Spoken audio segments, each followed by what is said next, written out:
जिस महफिल ने अपमान किया उस महफिल को क्यों याद करें, आगे लम्हे बुला रहे हैं, आओ उनके साथ चलें। जी हाँ दोस्तों, मैं आर.डी. भारती और आप देख रहे हैं बिहारी सुल्तान।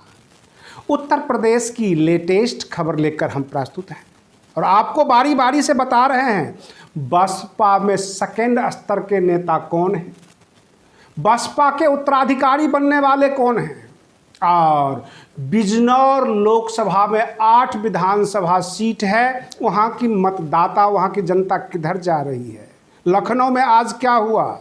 लेकिन उससे पहले मैं आपको बता दूं, हम ज़मीन से जुड़े हुए पत्रकार हैं, ज़मीन पर चलते हैं, लोगों के बीच रहते हैं। आप कुछ फ़ोटोज़ वगैरह आप हमारे देख सकते हैं, आपको विश्वास नहीं होगा, आपको लगता होगा कि शायद मैं एसी रूम में बैठकर जो है लोगों के सामने बोलता हूँ न्यूज़। ऐसा नहीं है, हम हमेशा बहुजन समाज के बीच रहते हैं, लोगों के बीच बैठते हैं और इस फुटेज से आपको पता लग सकता है। हम आपको आज की लेटेस्ट खबर बता रहे हैं। उत्तर प्रदेश में जहरीली पानी पीने से, लखनऊ की बात है, 2 बच्चे की मौत हो गई। सपा कार्यकर्ता ने वहाँ पर धरना प्रदर्शन किया, अभी भी धरना पे बैठे हुए हैं। आजम खान जी को सुप्रीम कोर्ट से राहत तो मिली, लेकिन निचली अदालतों में सप्लीमेंट्री चार्जशीट फाइल करके उनकी समस्या बढ़ा दी गई। पूरे उत्तर प्रदेश में लोग ये कह रहे हैं कि भाजपा के शासनकाल में अपराध पर लगाम लगा, जैसे कि स्कूल कॉलेज से लड़कियां पढ़कर जाती थी तो पहले छींटाकशी करते थे लड़के, अब वो सब नज़र नहीं आते हैं। बिजली व्यवस्था भी दुरुस्त हुई, लेकिन कोई ये नहीं कहा कि बिजली के रेट भी बढ़ा दिए गए हैं। ऐसे पूरा उत्तर प्रदेश बसपा की तरफ मूव कर गई है। हम बसपा का भी खबर आपको बता रहे हैं। सतीश चंद्र मिश्रा जी से जब बातचीत हुई तो कहा जाता है कि बहुजन समाज पार्टी में नंबर 1 नेता बहन मायावती जी हैं। जाहिर सी बात है, मुख्यमंत्री भी वही बनेंगी और कल को मौका मिलेगा तो प्रधानमंत्री भी वही बनेगी। मैंने जो ग्राउंड सर्वे किया, 1989 में बिजनौर की जनता ने उनको सांसद बनाया था, लोकसभा में भेजा था। वहाँ की 8 विधानसभा सीट है, जिस पर 5 पर भाजपा है और 3 पर सपा है। इस बार बिजनौर लोकसभा, पूरे 8 विधानसभा की जनता बहन जी को मुख्यमंत्री के रूप में देखना चाहती है। ऐसा हमारा जो है सर्वे है, लोगों से जो पूछा है, लोगों ने यहाँ तक कहा सरकारी नौकरी तो लोग इसलिए करते हैं ताकि रिटायर होने के बाद पेंशन मिले, और वो पेंशन योगी सरकार में नहीं हुआ। एक वीडियो वायरल हो रहा है उत्तर प्रदेश में, एसडीएम साहब हाथ में जूता लेकर चल रहे हैं। मैं थोड़ा सा आपको उत्तर प्रदेश की सड़कों का चरित्र चित्रण कर देता हूँ। वो जूता लेकर क्यों घूम रहे थे?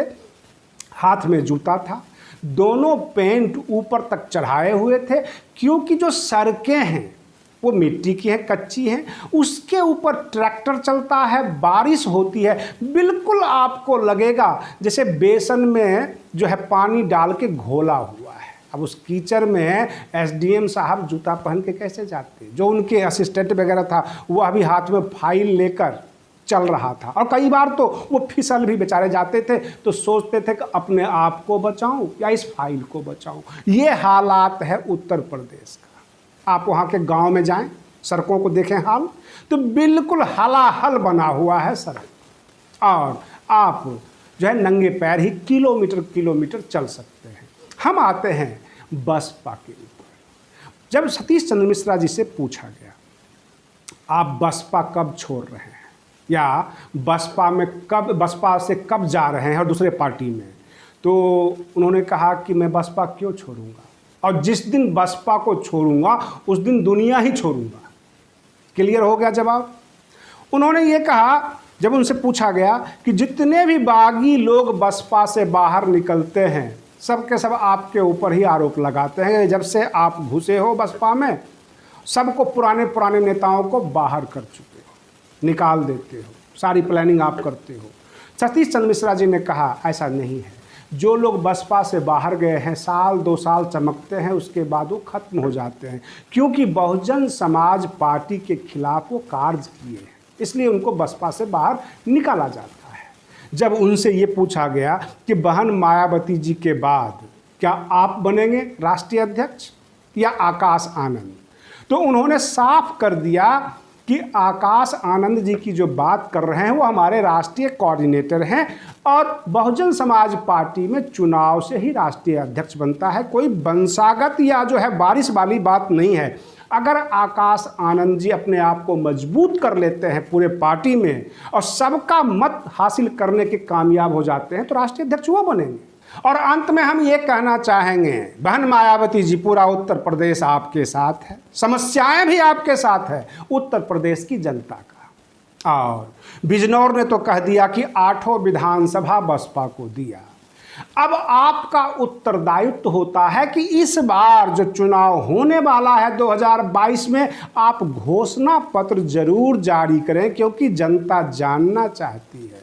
आप बने रहिए बिहारी सुल्तान चैनल पर। हम फिर मिलते हैं एक लेटेस्ट न्यूज़ के साथ। तब तक के लिए धन्यवाद।